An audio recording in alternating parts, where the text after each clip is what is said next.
Pag di nagtigil ng katuturuyan, baka putulin ko ang titirian. Tumahimik muna kayo.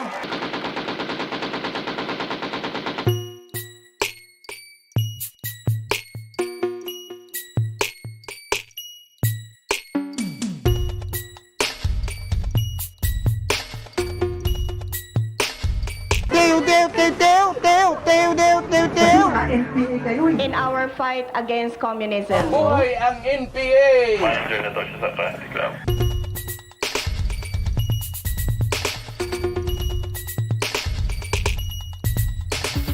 Motherfucker! Alisin mo yan! Adik ka ba? My God, I hate drugs.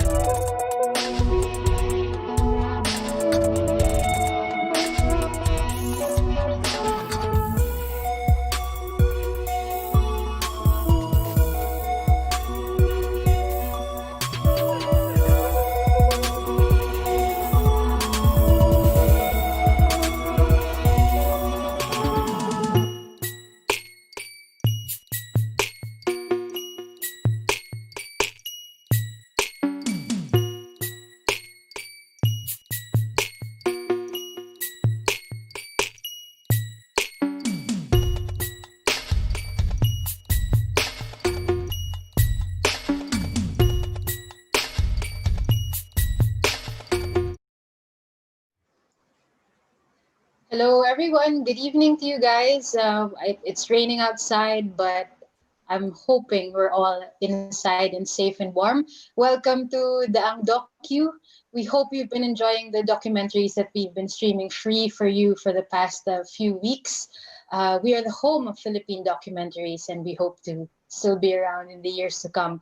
My name is Chiara Zambrano, and I'm speaking to you now on behalf of PhilDocs, the Filipino Documentary Society. And tonight's show is co-presented by the LGBT Chamber of Commerce. Now, the films that we'll be talking about now and the issues that we'll be tackling form part of the strand of films this week that started the screening yesterday. So far in the past few weeks, we've been dealing with very heavy documentaries that really speak to the core of the Philippines, its history, good and bad, and we've come to know a little bit more about the Philippines with each film that we've seen.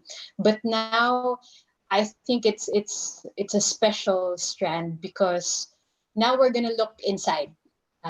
We're gonna stop looking at the big issues for a bit and look inwardly at the things that we find it hard to talk about, the things that sometimes make it hard for us to live in a society like ours. We call it taboo, the things that are spoken in hushed tones. And it's my honor to present to you guys a very special panel of experts who know how to navigate these difficult discussions about gender, about depression, mental health, and all of these sensitive topics. We'll also be having on board people who live these difficulties, and who are here to impart some knowledge to us about how we can deal or how we can help each other deal with it as well. And we also have here filmmakers who have done the brave job of embracing these tough topics, these taboo subjects, and just infusing it with their personal voice. Because sometimes through art, you can talk about things much easier and hear things that are harder to hear. So this is a safe space for all of us. We invite you to engage in our conversation. Let's be interactive about this. You can comment or pose your questions online. We are cross-posting in several other pages. Join the discussion. And this strand has started yesterday and will last until Thursday, October 22. These are, they say, the hardest to talk about. And just log on to theangdocu.com/watch now. And let's take a look at the trailer of these films.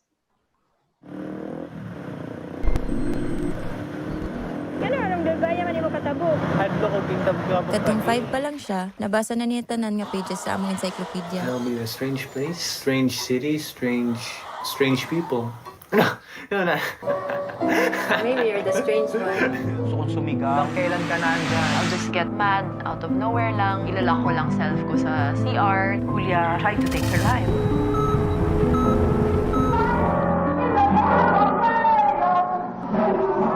May foreigners na nagkakatay sa akin. Sumasama ako, okay lang. At least I can earn something. At least yung buhay mo, hindi kagaya sa akin, kung saan-saan, ganyan. Last week nag-balance tayo. Bobo, 300 lang binigay mo. Oo, bar nga. Isip ng mga tao, marumi. Pero nang nakapag-graduate na, walang nakatambay lang dahil hindi rin sila matanggap ng trabaho. Nakalagay sa Biblia, ang lalaki para sa babae, hindi para sa kapwa mo lalaki. Kaya ang ginawa ko, pinag-asawa ko ng babae. All told, President Obama has deported about 2 million immigrants. I just want to be able, as you said, to get legal More to get than back any on the line. president. I'm not causing any ruckus. This is the man that owns the business. He's asking you to leave, so let's walk towards the door. Sa Lanao, bahagi na ng kasaysayan ang karahasan. Di na bago ang partisipasyon ng mga batang mandirigma. Bakit kayo sumali sa MIL? Yung mami ko. Bakit? Saka lola ko. Mas kayo pa sa riribili, kaya na nakakaon sila. Balak nila kasing yung magsipat ba? Yung separation ba? Gusto ko kasi nilang gumawa ng sarili nilang gobyerno. So welcome back. This is the Docu's reality check, off the record health and identity. So this is a safe space for all of us. It's time for us to be open about these things and help each other as we navigate this sensitive and difficult time that we're in. So if you notice, in the Philippines, there are so many documentaries that tackle the big issues: corruption, the environment, abuse, and historical revisionism. But if we notice, in the Philippines, there are not as much documentaries about our personal life, about the things that we feel, the things that other people feel. Some people even tend to think of these films as too small and have no impact on larger society. But really, these are the films that connect us all. And these are the topics that ring true to all of us. And the danger of not talking about these things, these issues, is that the more they're not discussed, the more they are kept hidden and secret, the more of us will suffer, because none of us will think that it's actually okay to talk about it and be open about it. We're going to start this conversation right now. And I'd like to introduce to you the people who will help us through this night.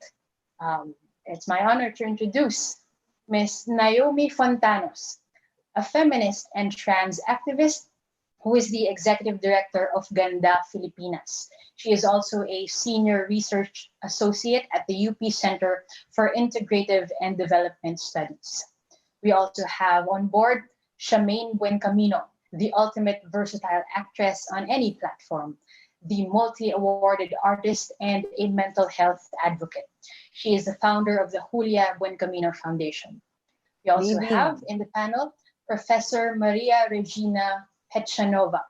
She likes to be called Gina, and we'll call her Gina throughout the night. She is a psychologist and professor from the Ateneo De Manila University and the project leader of Katatagan Online. She is also a 2010 Towns awardee, the 10 Outstanding Women of the Nation's Service.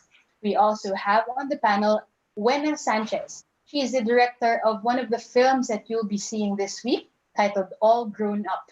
It's the 2019 famous Best Documentary, and she's also the producer of one of the other films in this strand called Dreaming in the Red Light, which had its Philippine premiere here at the Docu. So from now until Thursday, you can catch two of Wena's films. Now, again, safe space, join the discussion. No question or no comment is too sensitive or sensitive enough for us to handle.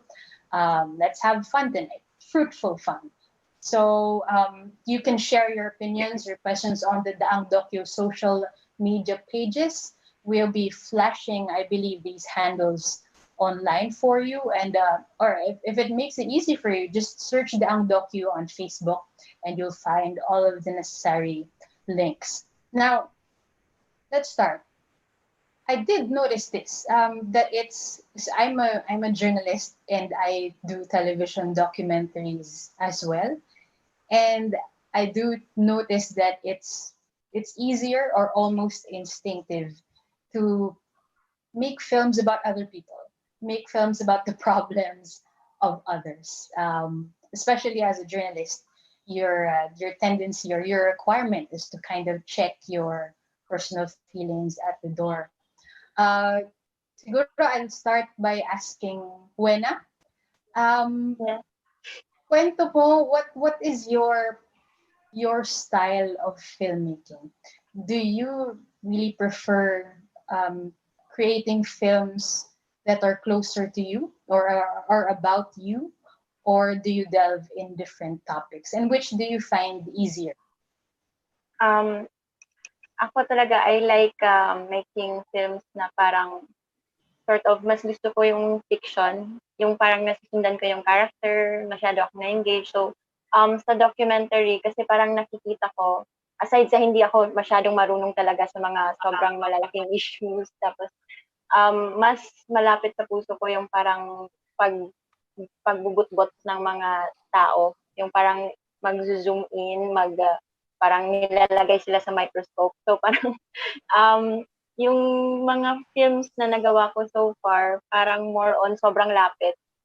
So parang interested ako paano gumawa ng film na sobra silang masyado akong malapit pero hindi sila yung tamang sayaw lang ng camera at ng subject na doon na illuminate yung pagkatao nila, yung psyche nila.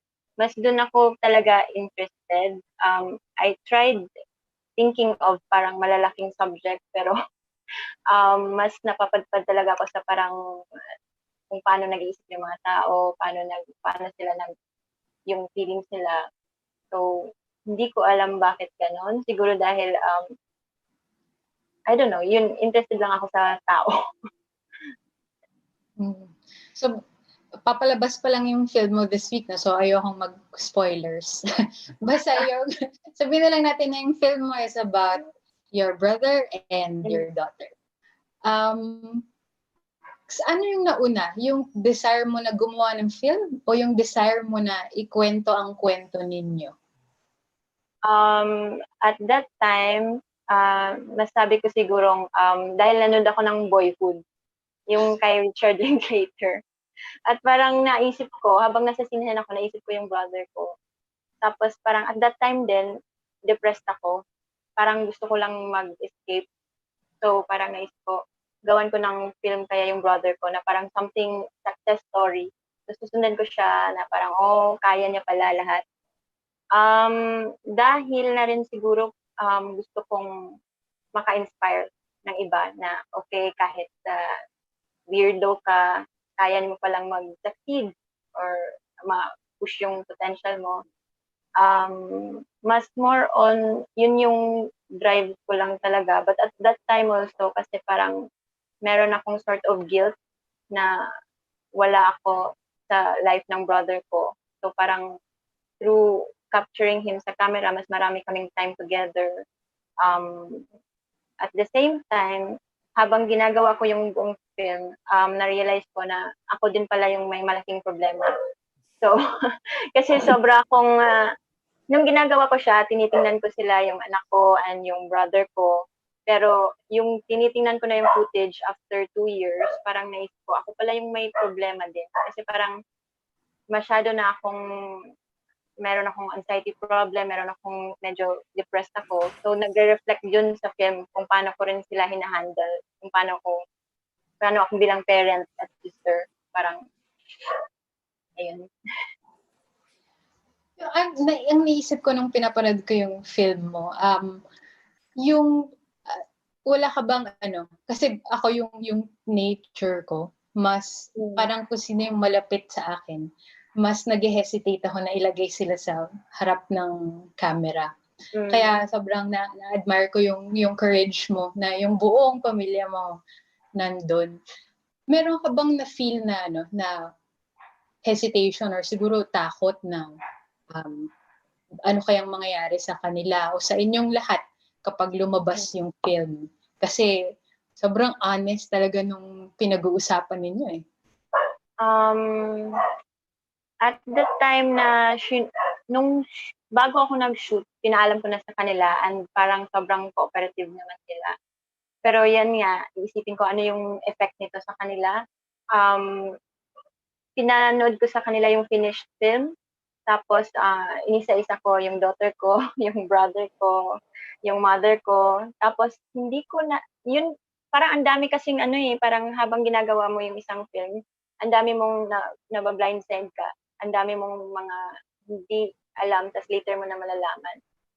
In the end pala, yung mother ko pala yung pinaka-affected. Tas nung pinalabas siya sa Q Cinema, doon ako medyo na-tense kasi parang, oh my God, ang daming 21 cinemas pala to. Medyo na-tense ako noon, pero nung tinawagan ko na yung mom ko, she seems like okay lang naman kasi napanood niya yung film. So, okay naman sila lahat. Okay naman kami lahat. Pinapasok ko pa naman sa bahay pagkatapos screening. Pero mahalaga yung step na yan, di ba? Na baga parang hindi mo lang kinonsume yung kwento nila.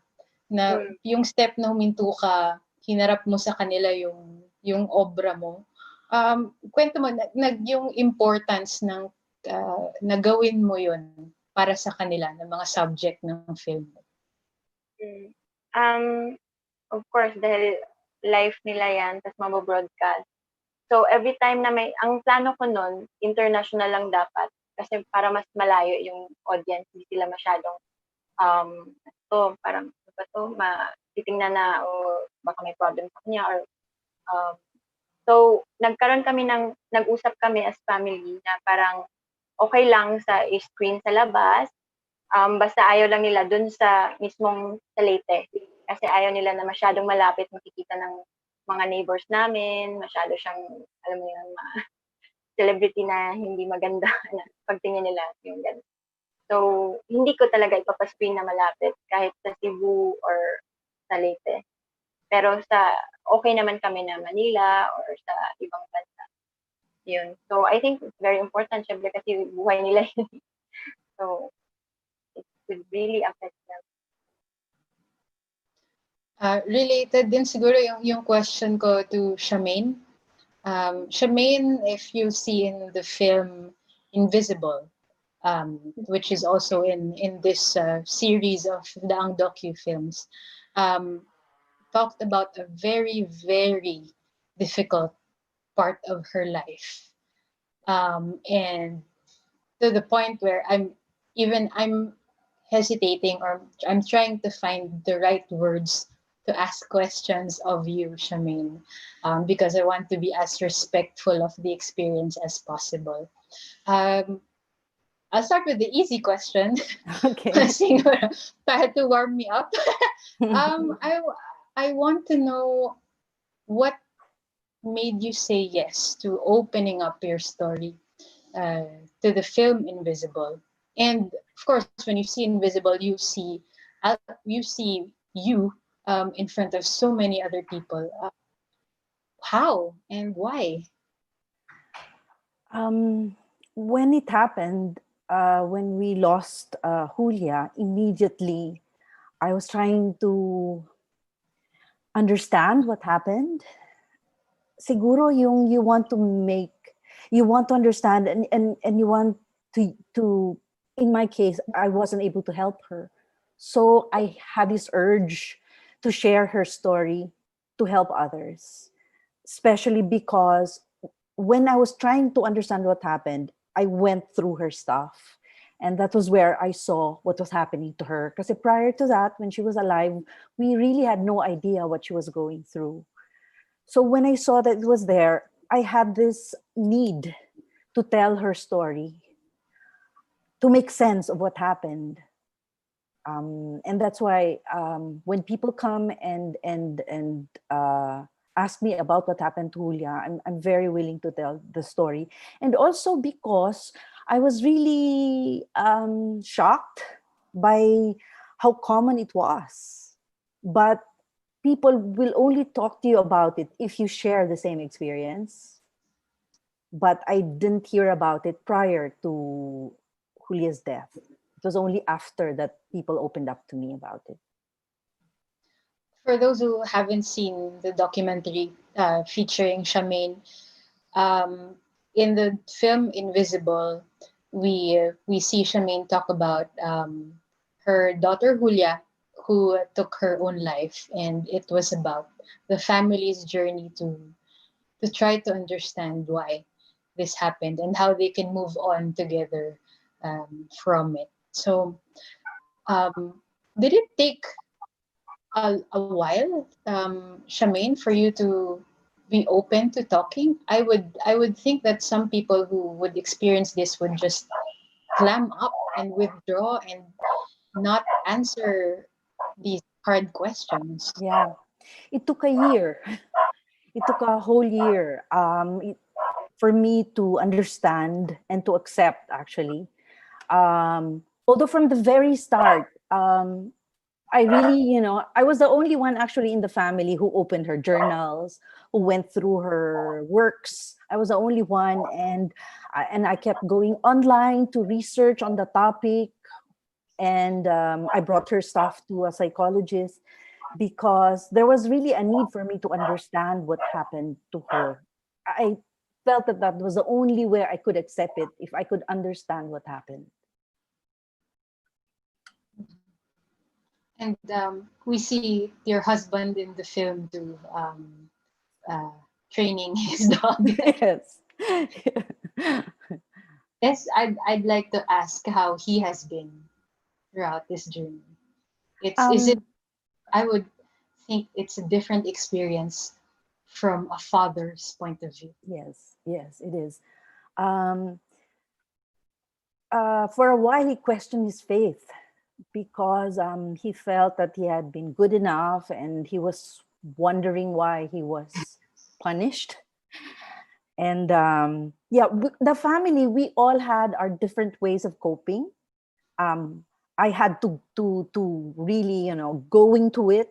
My family, not so much. But when I decided to have an advocacy, my husband joined me. So he's willing naman to come along and read Julia's poems. Ako lang yung taga-daldal. But he answers questions, yeah. Because it's different for the men, like you said. And now let's go to Naomi, who marami tayong pag-usapan, marami tayong films about gender that are part of this strand, and one of these films, Oliver, is a couple of decades old. But if you look at it, it still handles the same problems that we see now, and Dory, that very, I don't know how to describe it. It's a wonderful short film that says so much in such short time. What struck me, dun muna tayo sa Dory. Dun ko nakita yung very strange relationship between Filipino society and the LGBTQI community. It's very easy for a lot of Filipinos to say na, tanggap namin sila, open kami, pinapayagan naming magprosesyon, meron tayong mga pa-contest, nasa mga noontime show sila, so hindi mo kami pwedeng tawaging nang huhusga kami. And yet, you know that there is still, pwede mo bang i-define yung paano ba talaga tinitingnan ng Filipino society ang LGBTQI community? Actually, in your introduction, you said that these stories are deeply personal. But for me, I would actually disagree. Yes, to some extent, they are deeply personal stories, but what actually struck me most about this suite of 7 films that are showing until the 22nd is that they also clearly implicate societal systems and structures, including, for example, the gender system or the gender order as we know it, which is rooted in our colonial past and remains binary and patriarchal. A lot of the colonial feminists call it the modern colonial gender system. The films also implicate the economic system that is also colonial and capitalist and has kept majority of the Filipino populace mired in poverty. And the political system also, which in the Philippines, as we all know, is dominated by elite families who are themselves beholden to foreign interests. So for me, these systems are at play in all these films. And in the social sciences, as Gina would attest, these are called the social, cultural, historical, political determinants of our health, of our personhood, etc. So for example, in the case of Dory, such an interesting story, because we see the gender system at work. So Dory's story is actually not unique because there are many studies that show that a large percentage of women end up living alone in their old age. And we see this in stories in the Philippines. No, if you watch local TV and local documentaries or the local news, just the local news, we will see a lot of news items that involve women in their old age living alone on their own who might need help. So we have seen a story like that during the pandemic, when the police helped a woman in her old age fix her house. So there are more women in old age who are by themselves. And these include people like Dory. Dory is the classic bakla. Dory might not have identified as female, but Dory presented as female. So she had a feminine gender expression, and even the name that she uses is female. Although, of course, she also recognizes that she has another name, Teodoro Ilagan. But still, she saw herself as a woman. And interestingly, Dory was a boss because she had 4 salons in Tondo during her heyday. And still, she saw herself largely in a caretaking role, taking care of those who work for her until their death.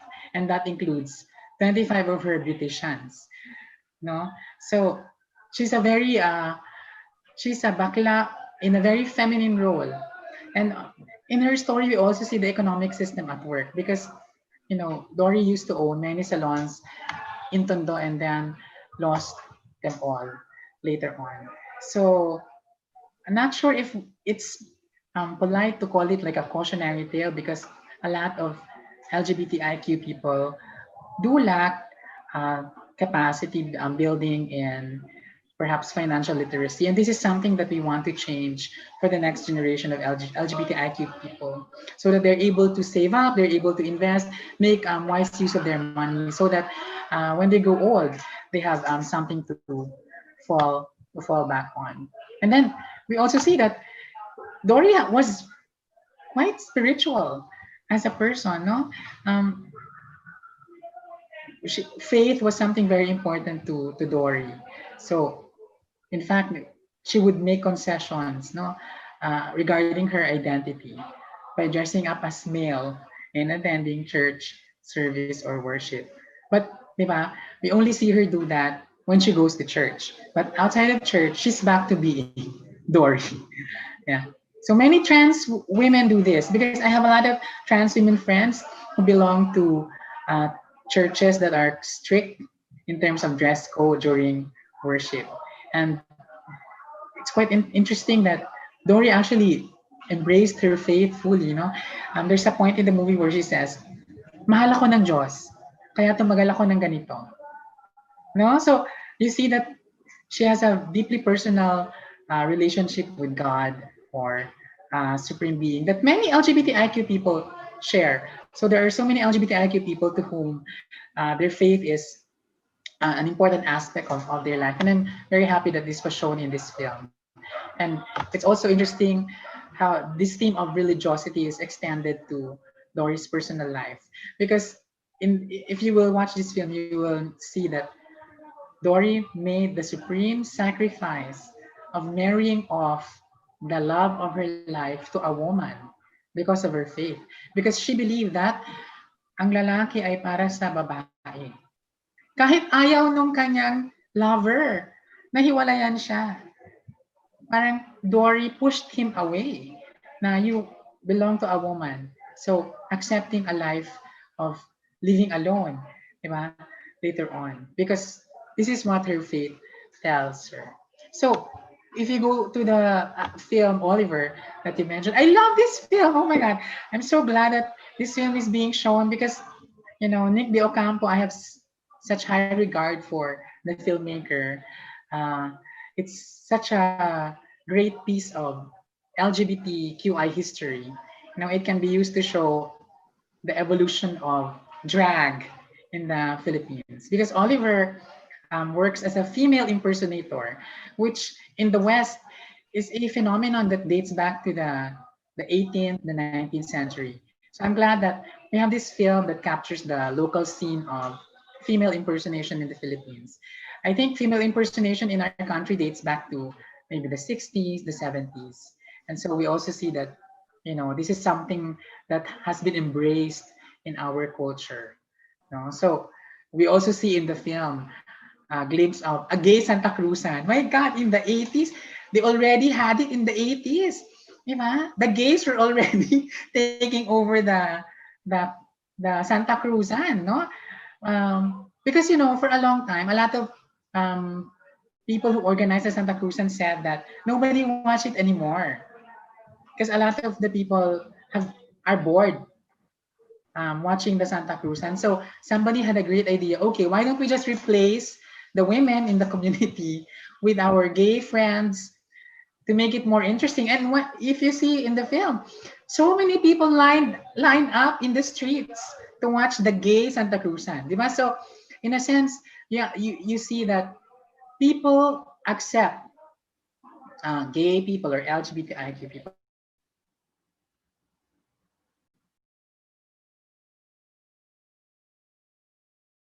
Yeah. So teka, medyo nag-disconnect si Naomi. Pero tama siya eh. These personal films aren't just personal. They didn't just stay in the realm of someone else's story that looks interesting to us.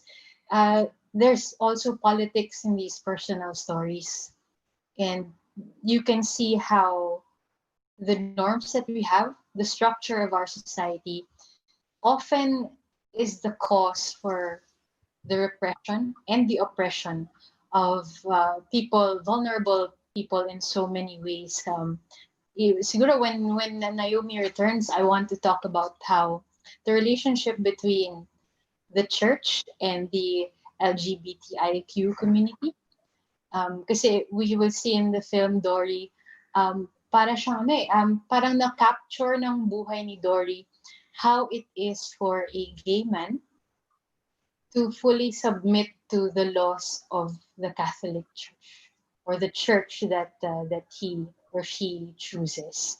And you see there the sacrifices that Dory made. And it makes you think, it really makes you think, did you really have to sacrifice that? Did you really have to say yes to all of this? But she did. So, balikan natin yan mamaya. And, pero doon naman sa film Oliver, there's a connection, there's a similarity at I feel dun sa film naman na produce mo, Wena, yung gawa ni Pabs, nandiyan ka ba? I'm sure nandiyan ka somewhere. Ginawa ninyo yung Dreaming in the Red Light. Dapat nandito si Pabs eh. But yun eh, makikita mo sa Oliver from 1983 to anong year yung Dreaming in the Red Light? Nag-start kami 2016, 17, 18. Oh. Yeah. 2019 siya, pero last year lang siya, di ba, Wena? I mean, editing na kami ng 2019. So, nag-start kami 2016. And makita mo dun sa parehong films na yon, how just yung cycle of poverty sucks them in and keeps them there.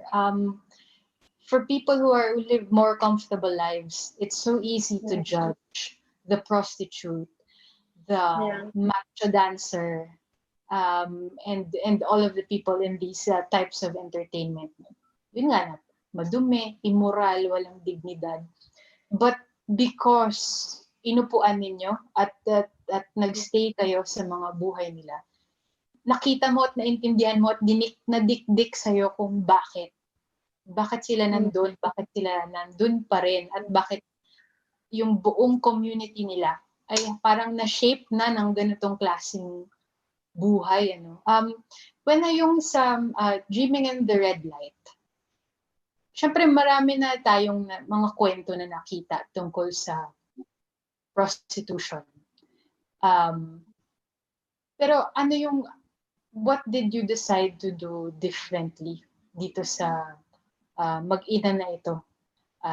Ano yung, parang kasi you took the usual style and then you brought it deeper and closer to their heart. So, kwento mo yung konti yung proseso ng pag-iisip mo.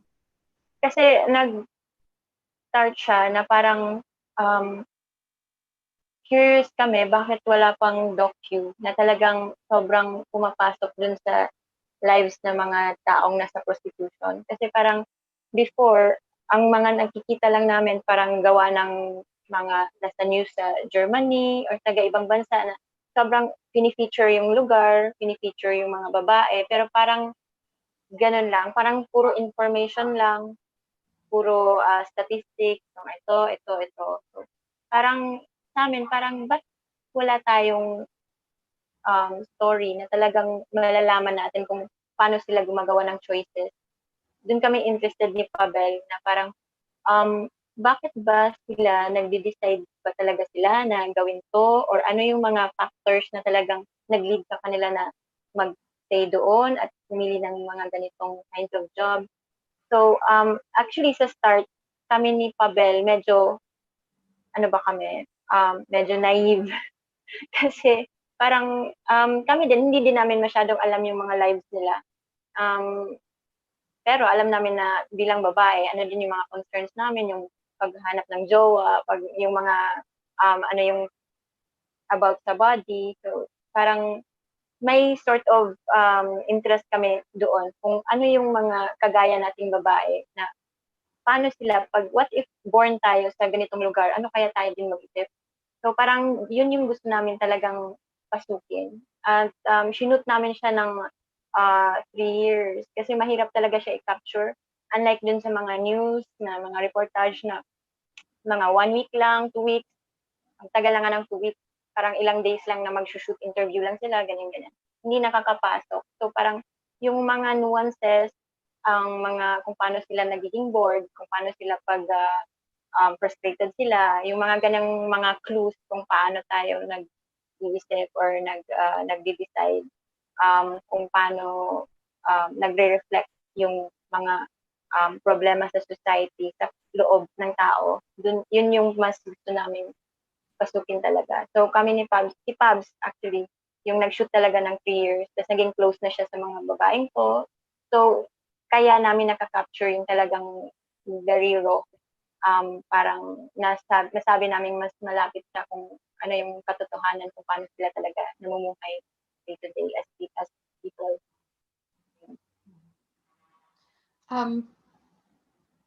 Doc Gina,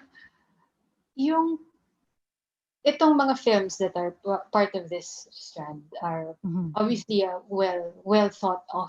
Yung malinaw yung intent nila to dig deeper, to understand more. But also, portrayal of these people, of these issues in media is a double-edged sword. Sa experience niyo po ba sa portrayal ng Pilipinas, ng Philippine media, whether in film or TV, has it been healthy for for these sectors? Medyo, it's a big question, ano? Pero subukan natin siyang himayin because maybe we can do a better job and we should. Yeah. Hirap naman ang tanong mo, Shara. Kasi, well, parang sa akin, parang I'm not sure that there's one right answer to this. Because there are, for example, the films that were shown, I think they did an excellent job at humanizing and bringing us into the lives of these people and making it more meaningful for us to journey with these people. At the same time, we know that there are these films, other films that parang nagiging caricature, halimbawa yung LGBTQI, di ba yun, Naomi, na parang there's one lens to look at LGBTQI people. Meron din naman na parang, syempre, because there's malakas din yung religion, meron morality na parang alam mo na nandun. When the people are featured, meron sense of judgment that is going on. So parang ang hirap sabihin na okay yung pag-portray ng media at hindi. Kasi there are some na okay, meron din naman hindi. So medyo ano siya, double-edged sword. Can I say that? Na iba-iba.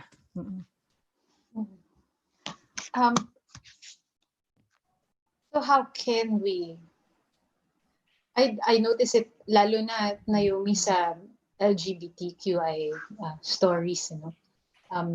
There, especially in mainstream media, they tend to portray the community as some kind of novelty, and just objects of interest and curiosity. I'd like to find out how you feel about how media has portrayed the community at kung nakakatulong ba ito o nakakasama para sa inyo? I think in terms of visibility, it's important for LGBTIQ people to be seen. Yeah. But of course, the goal is, that's not the only goal. Our goal doesn't stop there. Our goal is to be able to tell our stories in the most respectful and representative way possible, that it will also capture our humanity. So the goal for media is to facilitate our treatment as human beings equally in society. Yan yung goal, diba? But of course, it's a learning curve, and it's not only in the Philippines but elsewhere. No, so everywhere you go, the portrayals of LGBTQI people leave a lot to be desired. So even in Hollywood, it's the same thing. So we started out as the comic relief, diba? Yung dito sa Philippines, yung mga gag show, yung bakla, yung siya yung punchline, o siya yung biglang katawa, siya yung gagawin katawa-tawa, di ba? So, marginalized pa din yung portrayal, no? So, pero syempre nag-change na din naman, di ba? So, meron na tayong mga TV shows, also films, kung saan bida na din yung mga LGBTIQ people. Pero, a lot of them still leave a lot to be desired. So, what we want is for LGBTIQ people, not only to be actors, but to be storytellers and to be directors and producers of content, so that we're able to tell our stories accurately. Because otherwise, a lot of it is storytelling from the outside looking in. So for example, now there's a whole craze over boys love, yung mga BL series. And a lot of LGBTIQ people are saying it's important that we have BL because it's good for representation. It's good na a lot of young LGBTIQ people are seeing same-sex desire, same-sex love being portrayed in a healthy way. But at the same time, the casting leaves a lot to be desired pa din, because they cast non-gay actors to act in BL series, because it's a genre and it's it's how the genre is. No, I mean it's yung BL is the latest iteration of Bishonen in Japan. So, may mga ganyang craze nagsimula yan sa East Asia, Japan, Taiwan, Korea.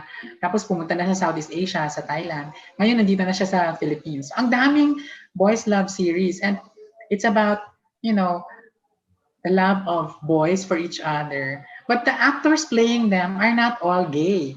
Diba? So sinasabi na ng mga tao na siguro let gay people portray themselves in these stories, diba? Because otherwise, they're just thirst traps. Yan yung bago natin, di ba, term sa mga, yung tinatrap lang tayo to be thirsty. But they don't really care for our well-being or for the rights and for social justice in the community. So we have a long way to go. No, and media is an ally of the community to be able to push the envelope forward and to push the movement forward for equality for LGBTIQ people. The goal is really equality. No, your question earlier is the age-old question. Are LGBTIQ Filipinos tolerated or accepted? We don't want either. We don't want to be tolerated. We don't want to be accepted because those formulations still cast us as second-class citizens in the country, di ba? Because it puts us in an equal footing. Those who are non-LGBT like you are given the power to tolerate us or to accept us. We don't want that. We want you to treat us as your equals. That is the goal, equality. Yeah. So, it's part of a whole movement for human rights and for social justice. Gina, kamusta na ang mga Pinoy in terms of their openness to talk about their mental health and their openness to seek out help in terms of their mental health? I've seen some improvement. Halimbawa, I personally am seeking help for mental health. I'm taking counseling, and I make it a point to be very open in talking about it. Na para in case meron pang nahihiya, para masabi ko kahit paano na wag na tayong mahiya kasi kailangan natin ng tulong. Pero outlier ba itong ganitong pag-iisip? Mas marami pa rin bang Pilipino ang nahihiya na magsabi at nagtatago pa rin ng damdamin? Well, if you take a look at the films that were screened this week, sa akin parang what really struck me cut across is that hiya element eh. You could see it dun sa kwento ni Wena na sabi na parang wag sabihin, di ba? Or dun sa kwento na parang ayaw ipaalam sa iba. And earlier you were talking about identity, di ba? I think one of the interesting parts of the Filipino culture is that our identity is not our own, right? So our identity comes from our family, our identity comes from our support group.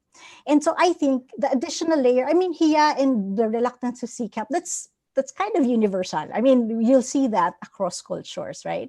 But I think the other layer in the Philippine culture is that madalas yung hiya, hindi lang personal. Yung hiya, kasi ayokong ipahiya yung pamilya ko or ayokong ipahiya yung nanay ko. Or sasabihin nung nanay, I remember that dun sa Invisible na parang wag sabihin sa iba. Kasi nakakahiya sa pamilya. So parang ang dami tuloy na parang layers na kailangan mo magtakip. Kasi hindi mo lang tinatakpan yung sarili mo. Tinatakpan mo yung dignidad ng pamilya mo, yung reputasyon ng magulang mo. So, if only for that, parang ang lakas talaga nung resistance to help seeking. Kaya 'di ba tayong Pilipino mas madalas magkikwento tayo sa kaibigan o sa pare or sa or sa boss or sa teacher, hindi talaga dun sa professional kasi malakas talaga yung stigma na ano na ba ako? Sira na ba ulo ko? Meron bang, is there something wrong with me? So malakas talaga yon. Tapos idagdag mo pa yung, malakas pa rin naman talaga yung stigma and discrimination, whether it's for LGBT, whether it's for people with mental illness, or whether it's for kids with special needs. Hindi pa tayo, feeling ko parang hindi pa natin talaga naiintindihan itong bakit nagkakaroon ng ganito. Ang daming kasalanan mo ba to? Paano mo ba pinalaki yan? Bakit siya nagganyan, right? Ang daming blame. So, feeling ko marami pa tayong kailangan intindihin tungkol sa mga issues na to bago tayo maging bukas talaga na hindi kasalanan ng isang tao to at hindi kahiya-hiya ang humingi ng tulong. Itong ganitong behavior natin as a society where we feel almost obligated to be or seem normal for the benefit of the people around us. Is this a uniquely Filipino thing? Is this our culture? Hindi naman unique, parang mahirap sabihin uniquely kasi maraming Asian countries na medyo ganyan din yung kultura, di ba, na parang very private. Kahit collective tayo, we tend to be very private about things that are not okay in our families or in our lives. So it's not unusual, pero siguro, yun nga, parang mas malakas yung hesitation dito kasi nga may stigma, tapos pinapalangalagaan mo hindi lang yung sarili mo, pero yung reputasyon ng pamilya mo. So maraming barriers tuloy to help seeking from a cultural perspective. Kwento ko lang, sige. Sorry, kwento ko lang. So a couple of years ago, nag-ano kami ng parang online counseling. Tapos nagulat kami kasi typically ang nag-help seek naman talaga dito, well, in general, babae. Mas malakas humingi ng tulong ang babae kaysa sa lalaki. Right? Kasi may machismo tayong kultura. Nagulat kami na doon sa portal namin, ang daming lalaki, daming OFWs na lalaki. Tapos na-realize namin, bakit sila humihingi ng tulong? Kasi anonymized. Parang hindi sila nakikita. So, yung hiya factor is less. And that's why maybe things like a hope line or a helpline might be more safe kasi hindi mo alam kung sino ako. Parang gano'n. Meron din gano'ng klaseng dimension. Sorry, go ahead. And that's okay, no? But, at least may nakakapagsimula sila somehow. Diba? And siguro, Shamaine, you will be the best person to tell us just the effect that it can have on a person and a family if we don't take steps to remove this kultura ng hiya, kultura ng takot. Take us through your journey, your emotional journey of just understanding kung paano ito nangyari kay Julia at sa pamilya ninyo.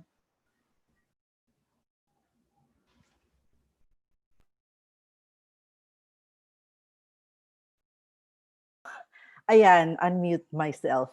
Pwede niyo na akong marinig. Ako kasi ay, nagtanong ako sa Diyos, I'm Catholic, and I was really asking Him why this happened to me. And for me, ang sagot niya is talaga I had to face the truth.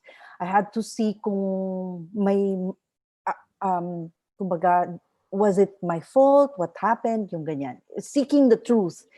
And then, when I found out that it was an illness, I felt a responsibility to tell people about it, to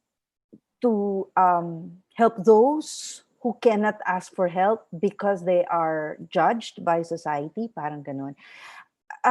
I would just like to bring up the fact that I can easily talk about this because my daughter is dead. But if my daughter was alive, this won't be so easy, diba? Because she will be judged by people. I have met some na they tried to take their lives and they were not able to complete it, and grabe rin yung stigma na yun.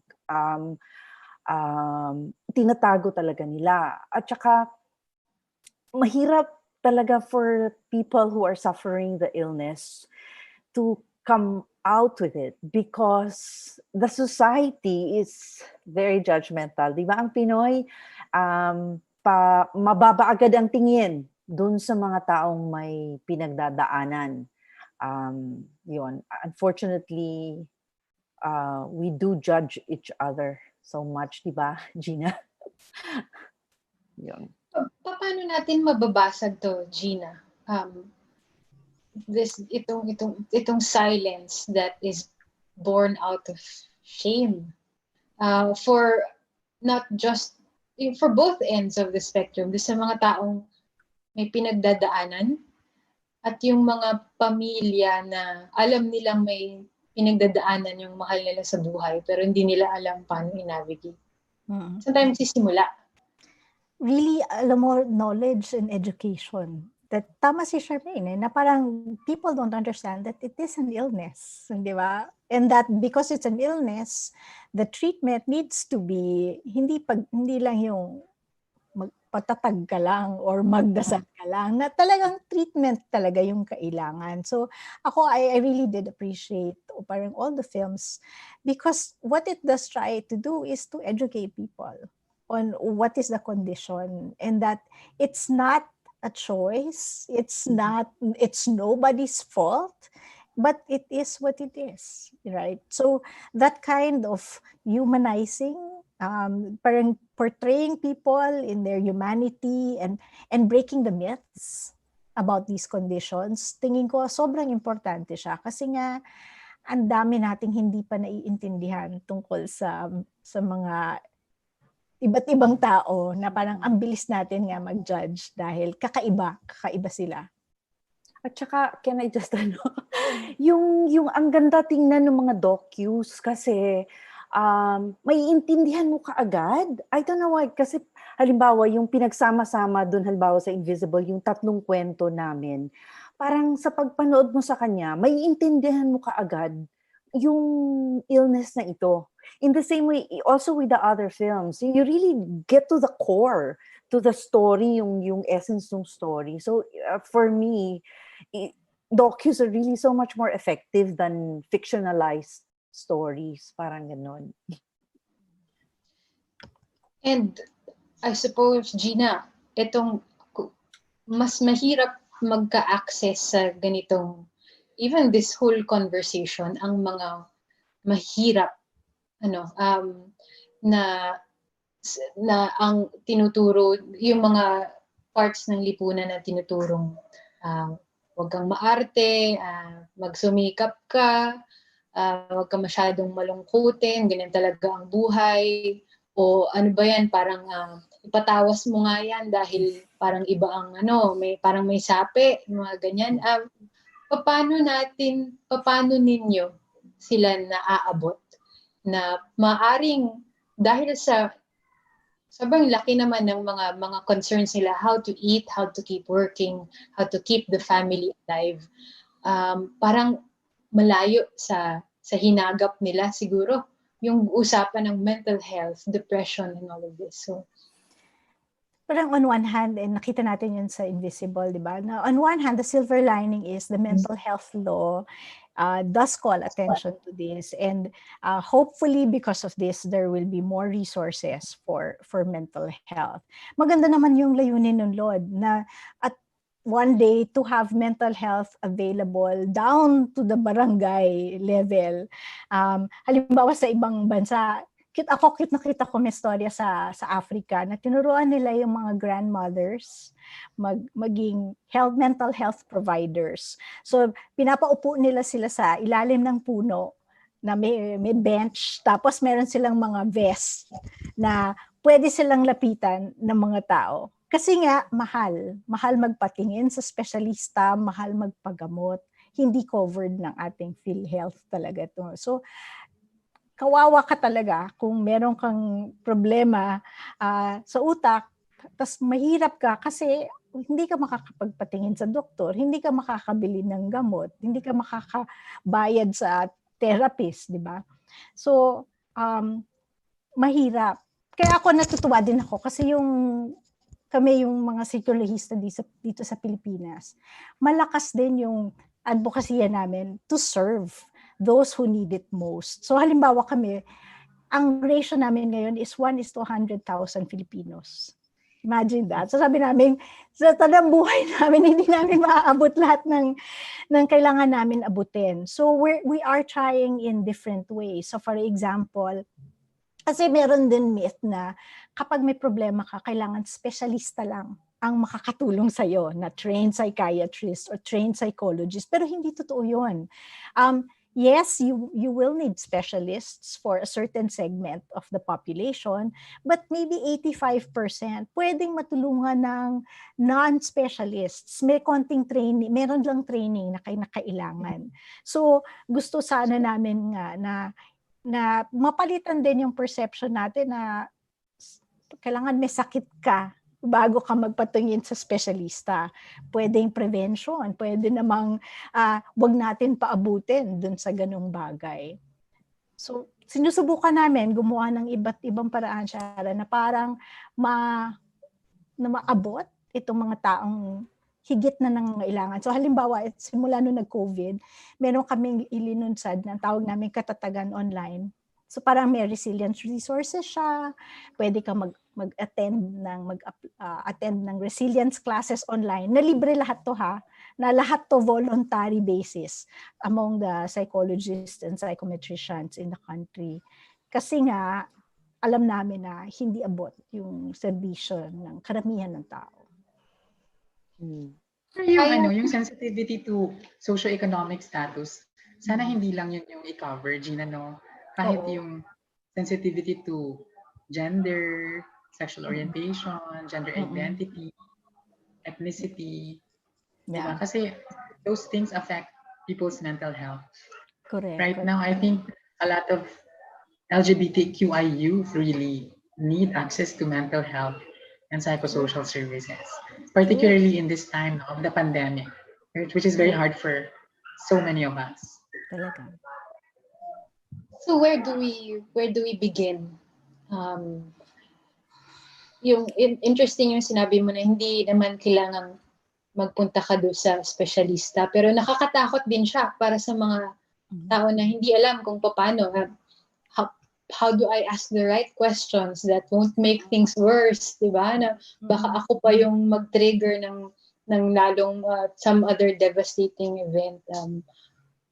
Saan tayo as a society, as a community, pwedeng mag-umpisa? And ano din naman yung obligasyon sa atin ng Estado, ng pamahalaan? Ako, what comes to mind is the World Health Organization, di ba, parang had launched this campaign against suicide and to support depression and anxiety. And their message was very simple, listen first. Na parang sa kanila, yung kakayahang makinig sa ibang tao, hindi mo naman kailangan maging specialista para matutunan kung paano makinig. And minsan, that's all it takes. If only to stop a person from really harming themselves. Yung ganong klaseng, yung matuto tayong makinig sa isa't isa, lalo na sa parents ng mga anak. Kasi di ba, ang teenagers, hindi naman yung magkikwento. Parang that's the nature of their period, right? This stage. Pero yung makinig talaga parang sa akin, that's the most basic help. Whether it's as a parent, as a teacher, as a friend, that's the first step to mental health for me. Listening without judgment, no? True. Yeah. Baka yung thinking ng iba, kailangan pag in-approach ko to, meron akong ma-offer na solusyon. Hindi ganun. True. And that's one of the first things that we teach when we teach people how to listen. That you're not there to give them advice. And minsan, di ba, people don't come to you for advice. Sometimes they really just need somebody who can put themselves in their shoes and can empathize, di ba? So yes, parang that's one of the things we say na parang listen without judgment, and you don't necessarily need to give advice. You just need to be there authentically with that person. Ako, can I just, ako, I keep telling the people I get to talk to that they have to be proactive in the way they take care of their mental health. Yeah. They cannot, not even like Gina nga said, no, kakaunti yung mga doktor. We cannot really depend on our government, unfortunately. So we have to help ourselves. Ganun naman ang Pinoy, di ba? Sariling kayod talaga. That's why kahit mahirap tayo, parang survivors tayo lagi. We have to take care of our mental health. So when sa aming project, we give the kids yung mga, we give free workshops. Kahit yung visual arts workshop or journaling, yung something that they can do on their own, yung hindi na kailangang bumili ng gamot, just to take care of their mental health. Balik siguro tayo sa a basic question that I'm sure many people may want to ask.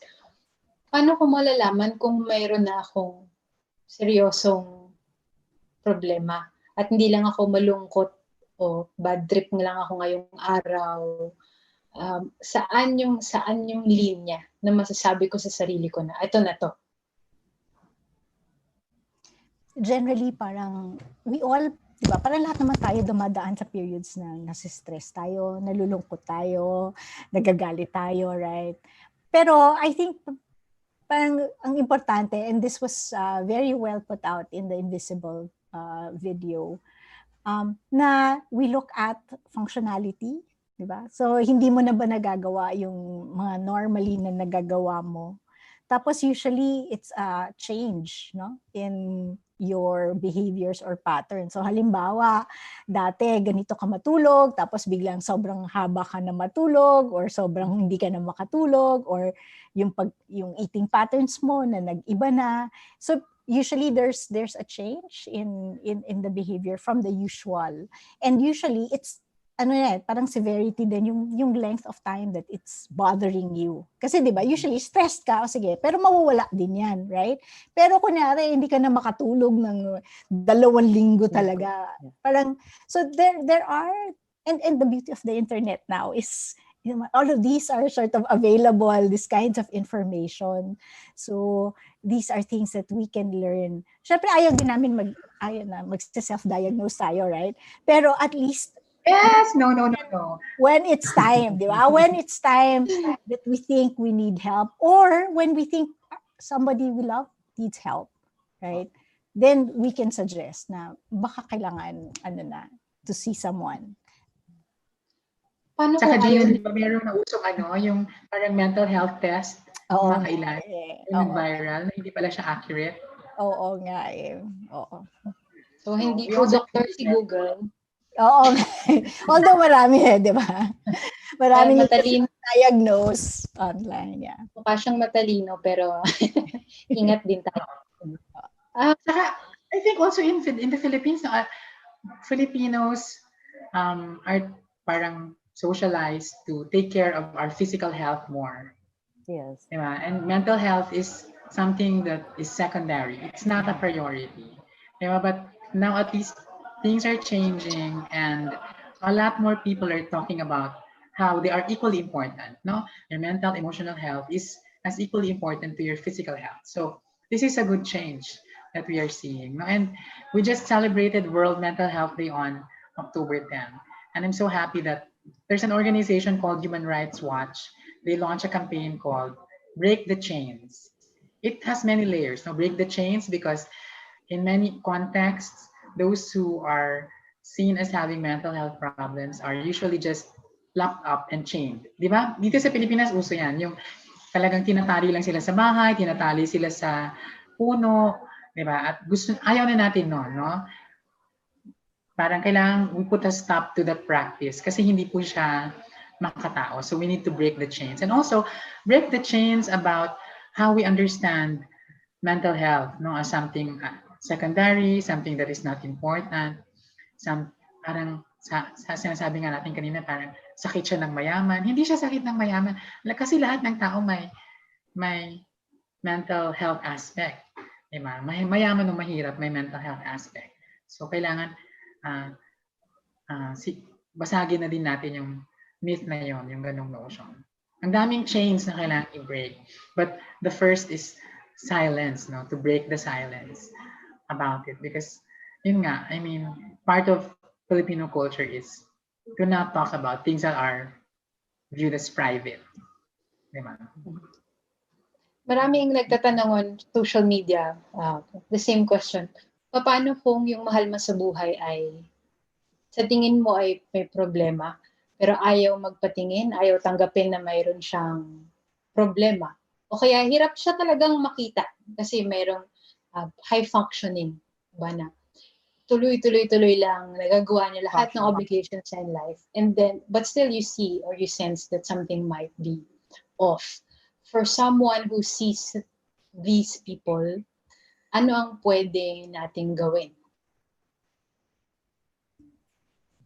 I think this is where, again, the language that we use is very important, di ba? Parang hindi naman pwede, naku, may problema ka talaga, di ba? Kailangan mo na magpatingin. So parang even that kind of judgment, we don't want to do.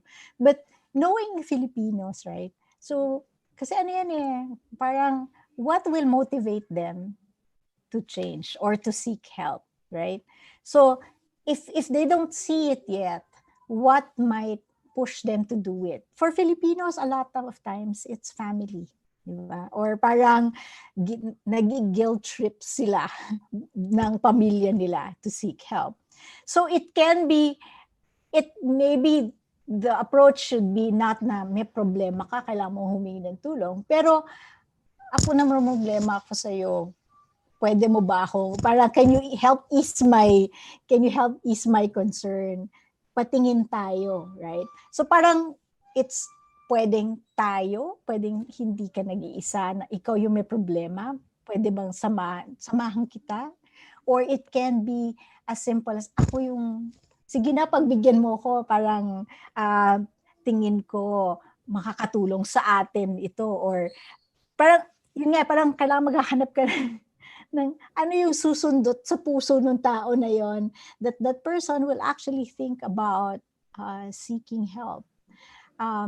Pwede din naman na subtle, di ba? Na medyo bigay ka ng self-help na material na medyo disimulado lang, o kaya ipakausap mo sa tingin mong nagdaan din dun sa tao, dun sa experience na yon, na makaka-relate siya.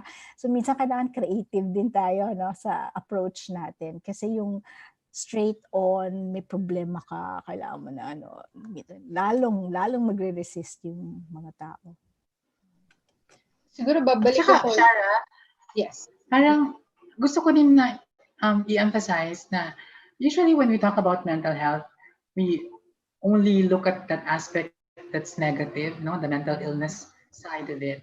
When in fact, there's a whole spectrum of, mental health issues, and they're not just negative. They're also positive. There's a positive side to our mental health, no. So, for example, in psychology, there's a new school of thought, positive psychology, that focuses on the strengths or of the positive aspects of a person's emotional well-being. So sometimes you also need to widen our horizon when we look at this issue of mental health. Diba? Don't just dwell on the illness part, but also talk about for example, people's ability for grit, for resilience, yan, diba? So kaya importante din yan yung mga positibong aspeto ng ating mental health, diba? So maraming mga strategies. For example, doing little acts of kindness actually help your mental health. Yeah. So, good point. Gusto ko yan. Yes, maganda yun. Mental health. Having positive relationships with your friends, your family helps your mental health. Having something doing something that you're passionate about, no, like something creative in the arts, no, pursuing music, dance, anything creative, like acting, like Charmaine, yeah, that helps your mental health. So, Meron akong nalaman lately na, sorry. May nalaman ako lately na parang those people, us pala, human beings, no? 70% of us will grow from trauma and only 30% will suffer. Parang ganun yung kalaki yung capability ng tao to grow from difficult and painful experiences. Kaya lang, syempre, mas naririnig natin yung mga kwento tungkol sa mga painful experiences rather on the growth experiences. And I would just like to add a little dun tungkol sa mga tao who have difficulty encouraging their friends or their family to bring them to the doctors. Meron narinig kasi akong isang explanation ng isang doktor na napakaganda na baka mas matanggap nila. Sabi nung doktor na yun, sabi niya, ang mental illness daw parang flu. Dumadapo kahit kanino. So if they're able to understand that, now hindi nila kasalanan yon. Kasi a lot of times, those who suffer mental illness, they really, or depression or anxiety, they really think it's their fault. So if they think of it like colds, like a flu, then, di ba, they might be more willing to go to the doctor or seek help. Yeah, good point. yes, and not look at the Dolomite Sand in Manila Bay. That's true. Balik ako doon sa earlier na naramdaman kong hesitation, Shamaine, in even introducing the story that you have to tell. Diba, parang bigla ako natakot sa choice of words ko. Baka, dapat ba medyo paikot-ikutin ko ng konti or can I say it directly? Siguro, question ko is, how can, so to those of us who want to be good allies, not just to people who have mental health issues, but also to the LGBTQI community and to other vulnerable sectors. How can you be a good ally? And is it okay to keep asking the wrong questions just because you have good intentions? Or but nakakatakot din eh. But what if ma-offend mo pa kaysa maparamdam mo na kampi ka, diba? For you guys, tips siguro how to be a better ally for all of us. Charmaine, go ahead. I think you said it a while ago eh. Please, I don't know. Am I the one Yeah, start with Charmaine. You're slowing down in my screen. Yeah. Sige, Okay. Charmaine, you start. I think Gina mentioned it. Okay. I think Gina mentioned it already a while ago, yung listening. Kasi when you ask questions, please ask questions. Kasi if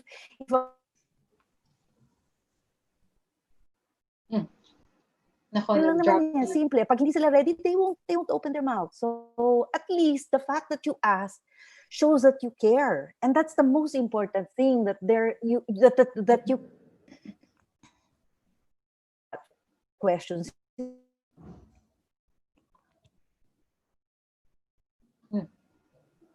Nako, she dropped. Yeah, let's pick up on her answer. Sige. Gina, ikaw. Sige. So ako, parang just asking regularly, how are you? Parang is okay, right? Pero especially for the parents out there of teenagers, alam niyo naman na yung sagot doon, di ba? Na how are you? Fine. Di ba? Parang tapos na yon, right? So beyond the questioning of how are you, ako parang ang realization ko in raising teenagers myself din is sometimes it's not even having to ask the question, but spending time with them. Kasi minsan, yung kwentong ganun, lalabas na lang yon habang magkasama kayo, di ba? Without you even having to formally ask that person. And so, especially for those with kids, with minsan time yung the most mundane time that you spend together, minsan dun lumalabas. Kaya ako dati parang natutuwa ako nung wala pang quarantine. Yung minsan yung nasa traffic kayo or di ba yung nasa sasakyan kayo kasi forced to magkwentuhan kayo. Minsan golden opportunities yan eh. Kasi konting sundot, magkikwento na. So minsan yung formal, how are you doing? Ganyan. Minsan hindi nag-work lalo na sa mga bata. So minsan oras, just time together also may also be just as important. Naomi, baka meron kang tips for us. Nag-drop siya. Okay. Ito. Kasi lumabas si Wena sa screen. Sige, go, Wena. Tapos may question pa ako sa'yo after.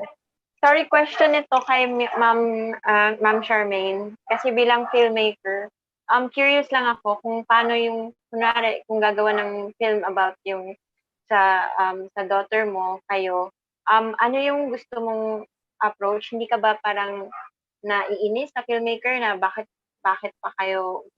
gagawa kayo ng kwento ng life ko? Hindi ba, parang, kasi sobrang sensitive siya, ano yung mga pwedeng gawin ng filmmaker or storyteller na parang hindi masyadong mahirap for you or mas open ka? With Julia's story kasi I let her do the talking. I show her works, even with our advocacy. It's her works that I bring out. It's her poetry. It's her journal. Kasi hindi ko naman naiintindihan kung anong pinagdadaanan ng taong may depression or may anxiety. But I'm just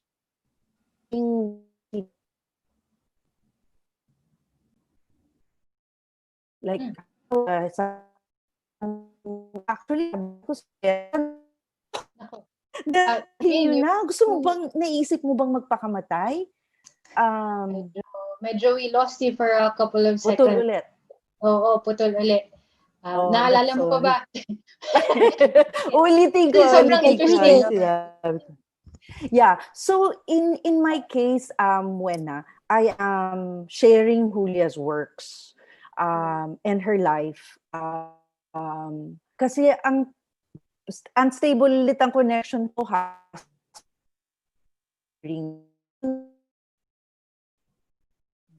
Good. Let's wait for Shamaine to stabilize first. And help other people. So yun. We lost you there, Shamaine. You dropped off again. But sige, punta muna tayo. Yung question mo para din ba kay Gina? Para rin ba kay Gina or kay Shamaine yung question? Yes, I mean, siguro kung curious ako as filmmaker kung paano dapat i-approach yung mga ganitong sensitive topic.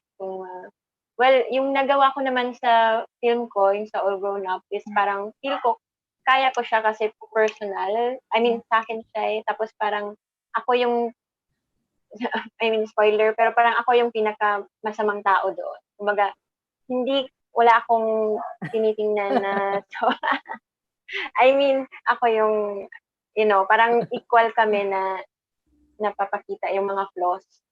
So, parang flaws or ano yung kakaiba sa amin. So, parang, what about kung ako yung filmmaker na mag-approach ng ibang tao na hindi ko pa pamilya? I think it's really difficult na gumawa ng kwento about these things na sobrang sensitive. So, baka may tips kayo kung paano talaga i-handle yun. Siguro kayo Miss Gina at Miss Charmaine. Well, kami kahit now when we do any kind of research with people that have been affected by these kinds of trauma or these kinds of very difficult situations, one of the things that we try to be sensitive to is yung physical, yung psychological state din nila na every once in a while i-check in mo rin na are you okay, and meron ka bang parang may adverse experience na ba itong nangyayari sa iyo, di ba? So that kind of sensitivity of always checking in, and ako na appreciate ko yung ginawa mo na pinakita mo muna sa pamilya mo yung final cut out of respect for what their reactions will be. So yung ganyang, I think that sensitivity one, that's very important, and I'm glad that you did show that and you use that kind of sensitivity kasi mahalaga yon. And then we always, whenever we have to delve into these kinds of stories, we also do offer always parang if you feel, ganyan, so parang referral, get ready for to have a referral na if in any case that you feel you need to talk to somebody as a result of this conversation or ganon, okay din sana kung meron din kung kailangan, di ba?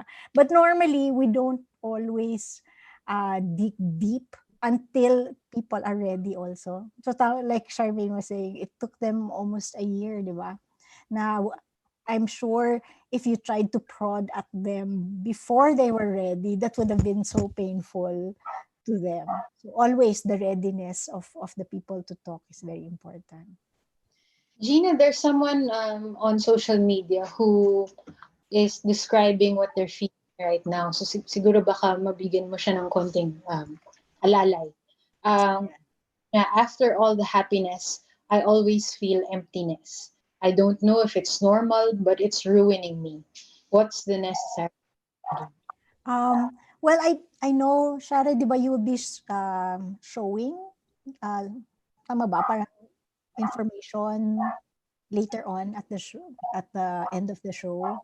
Yes. So ako parang my always is talk to someone. And there are, and ako, the silver lining sa akin ng COVID is ang dami naglabasan na nag-o-offer ng ngayon na online na you can talk to. So you don't have to spend. There are people who have offered to talk to you and to listen to you without cost. So please do talk to someone. Mas vulnerable ba tayo ngayon sa mental problems? Definitely. We just did a study on COVID and anxiety and stress. And it's a number of things, no? So syempre yung sakit, yung wala kang basic needs. Pero nakakatuwa kasi parang ang pinaka biggest stressor natin is the lack of social support. Right? So parang inisip mo, mayroon namang social media, right? Pero actually, minsan din kasi, hindi rin nakakatulong yung social media. Kasi, echo chamber siya, di ba? So, kung galit ka sa mundo, minsan yung mga kaibigan mo, sila din yung galit sa mundo. So, minsan lalong nag-escalate yung emotions mo kasi it bounces, parang what people are feeling, you also absorb. So, on one hand, hindi rin nakakatulong yon. Hindi rin nakakatulong minsan yung dami kang pinapanood na tapos dami mo naririnig na it'll make you anxious. On the other hand, I think parang there's really something about culturally yung diba, hindi natin mahawakan, hindi natin mayakap yung mga mahal natin sa buhay na talagang it makes us anxious, right? And we're also finding out that at this point, the most vulnerable are the young talaga. Parang the 25-year-olds and below. Sila yung pinakamataas yung anxiety levels at this time na hindi maiisip siguro na magulang kasi inisip mo nasa bahay ka lang, di ba? Pinapakain ka naman or hindi ka na problema katulad nila. Pero rin yun developmentally, ganun talaga. Na mas mataas talaga yung anxiety level pag bata. Tapos medyo as you mature, medyo nagkakaroon ka ng ability to cope. Pero yes, very vulnerable ngayon. Maraming vulnerable, lalo na yung mga bata. Kasi yung assumption is, hindi sila yung may burden of figuring out where to get the next paycheck. Tapos nasa bahay ka lang naman. So for what advice would you give parents who might be thinking that as long as the kids have Netflix, they're okay? They're Not to assume that they're okay. Right? Just just because they're young, that doesn't mean that they're not okay. So maybe that's the first advice, no? To just check on them regularly, and just see how they are, and move them away from yan online and Netflix, and move them into yan sinasabi ni Naomi na there are many things that they can do naman to help themselves, like become busy, exercise, do something that beyond just staying in front of a computer also the whole day. Help themselves. And I think it's also important to think because someone online, I saw an expert said that the pandemic is a form of trauma. This whole COVID-19 episode is traumatic to all of us. We might not feel it, but it is a form of trauma. So therefore, whatever response we have to it should be trauma informed. And I'm so happy that actually, and Charmaine have mentioned this word. It's very important, and a lot of people don't understand, that trauma, diba? Our bodies become points of trauma when we experience violence, when we experience a disruption in our lives. So this pandemic is exactly that, diba? So whatever responses to the pandemic are, diba? They should be trauma informed. They should be rights-based, non-stigmatizing, non-discriminatory, inclusive, and empowering. And this is also, I think, an answer to Wena's question. So to filmmakers, for example, who want to discuss mental health in the future, the film should be trauma-informed. They should not re-trigger people. They should help people become empowered to face the mental health issues in their lives. Naomi, kanina, you dropped off when we were talking about how to be a better... I know! Nakakainis of all people. Ako pa talaga yung na-disconnect. Napang chance. Hindi, so yun nga,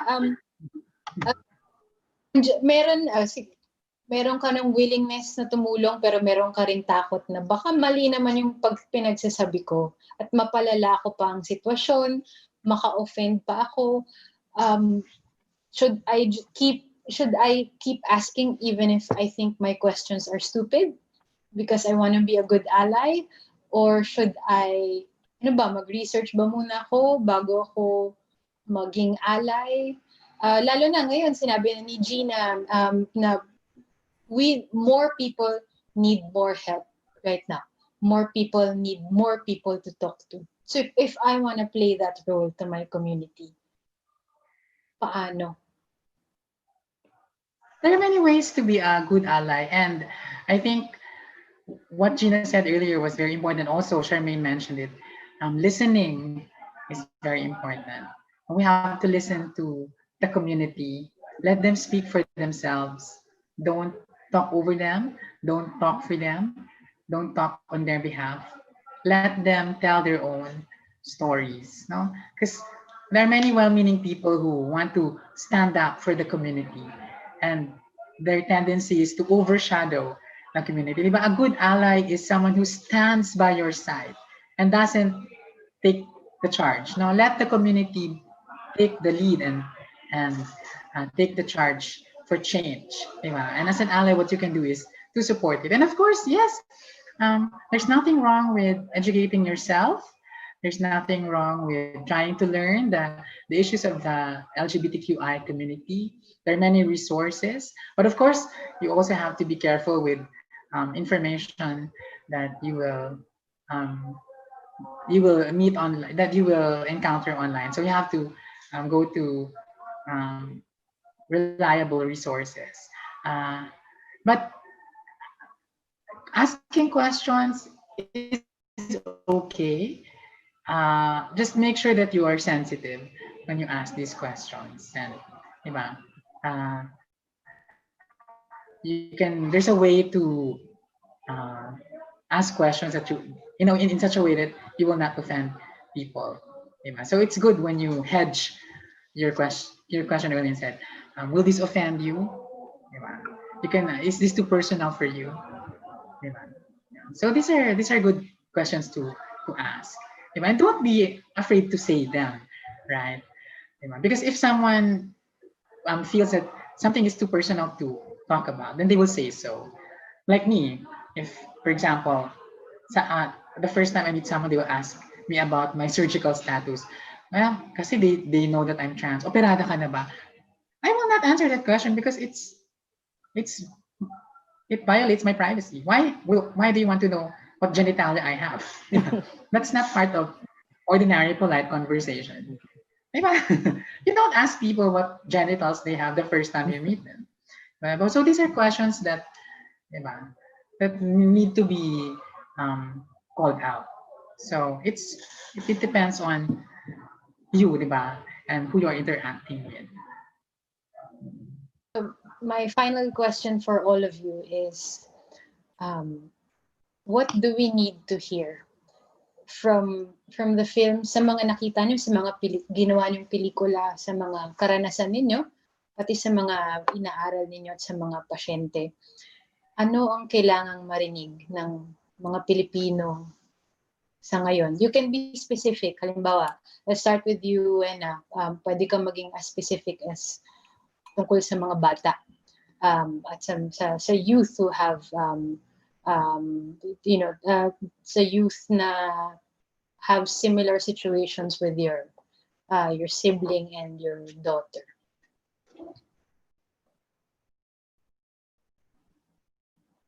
Naka-mute ka, Atawin. Yes. So parang sa akin siguro more on general lang sa parenting, na parang kung maganda na i-guide natin sila, pero parang, lahat naman tayo may good intention na paano maging successful yung mga anak natin. Lahat naman yan galing sa, kung ano yung mas okay sa future nila. Pero yung paano yun gagawin, dapat palagi pa rin natin itatanong sa sarili, babalik sa, hindi ba siya masasaktan dito sa ganitong approach? So parang palagi naman tayong hindi sure pero mas maganda yung palagi lang tayo nagtatanong.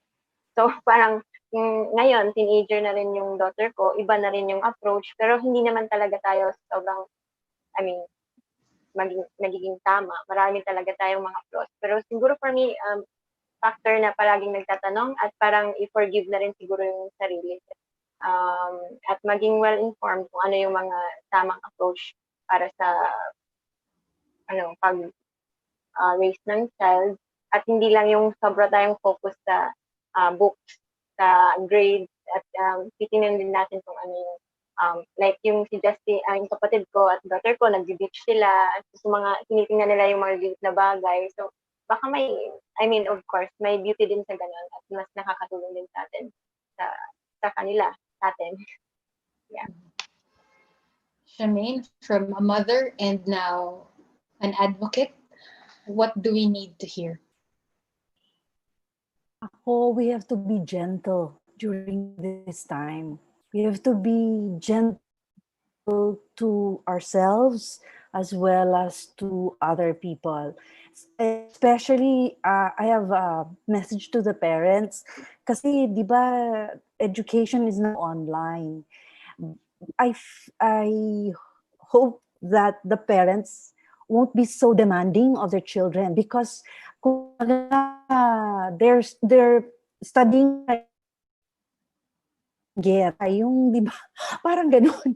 Parang do not expect the same things, that they will be achieving the same things as they were when the times were normal. We are living in very different times, very difficult times. And I know that as parents, we always want to push, to encourage our children to do their best, no?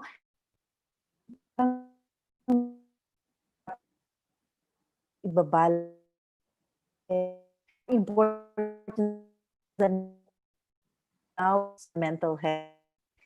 It's very.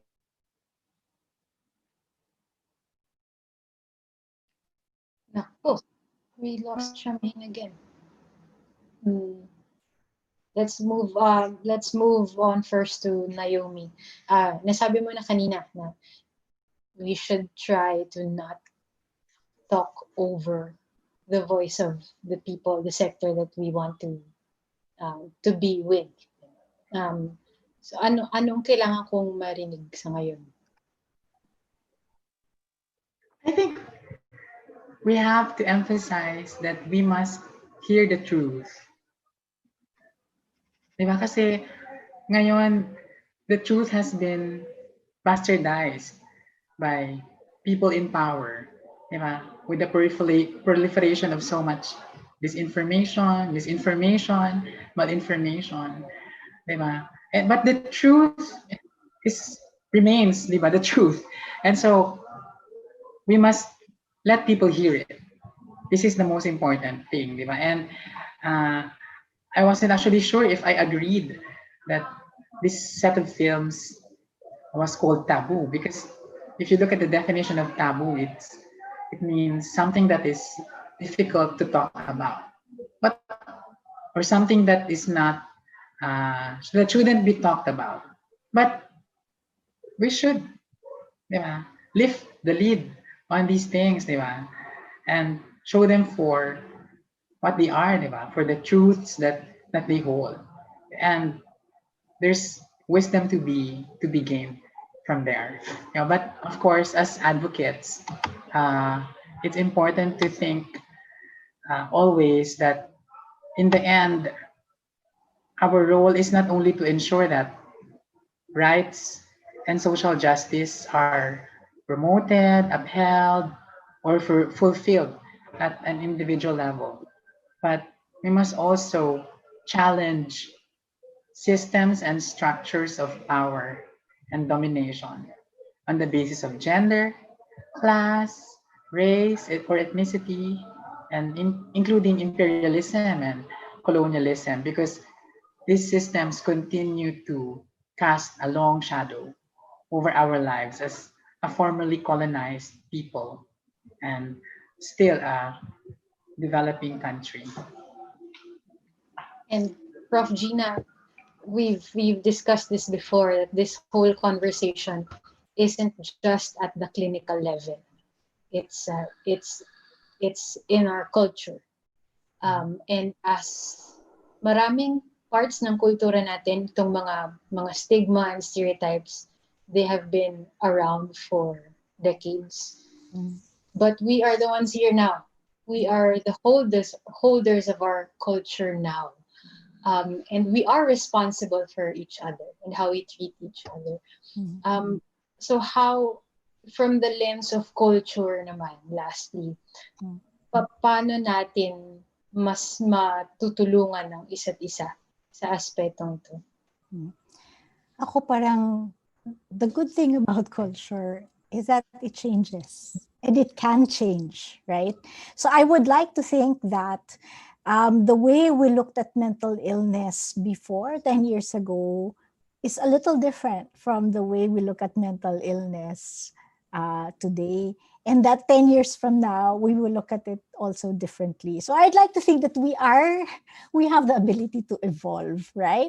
And even our acceptance of diversity and our acceptance of people who have different needs or who are different, parang that we do have that ability to become more open, to become more compassionate, and to see people beyond the difficulties that, kasi sometimes, diba, when you have people in a minority, we tend to see how we're different from them, right?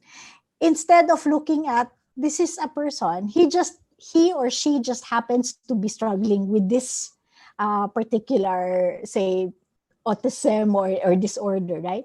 But at the end of the day, that's still a person, right? So that ability to go beyond what is different about that person and just recognize the humanity and have that compassion to look at each person as an equal. And especially in a Catholic or in a Christian country, lahat naman tayo anak ng Diyos, di ba? So that kind of openness and compassion, I think, is very important, especially today. But at the same time, that compassion, I think, is something we need for ourselves, lalo na ngayon. Na I always tell people, ang pambungad ko parati yung, una-una, it's okay not to be okay right now kasi nga, we are living in difficult times. Having said that, if you're not okay, maraming pwedeng kausapin. Maraming pwedeng timbrehan. So, wag din tayong matakot because there is no shame, di ba? When you're sick, di ka naman mahihiyang magpuntang doktor, di ba? Bakit tayo mahihiya humingi ng tulong sa just because of what we feel or what we think? Parang we need to go beyond that na illness is only physical. Na it can be something that is psychological or mental as well.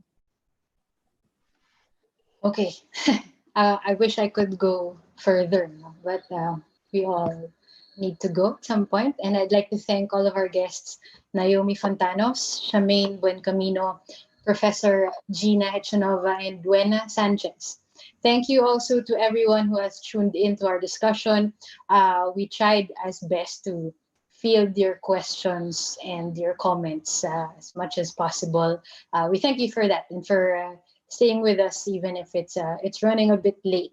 But to those who think that they may want to share this conversation with others, or for those who may want to listen to it again, this will be available online.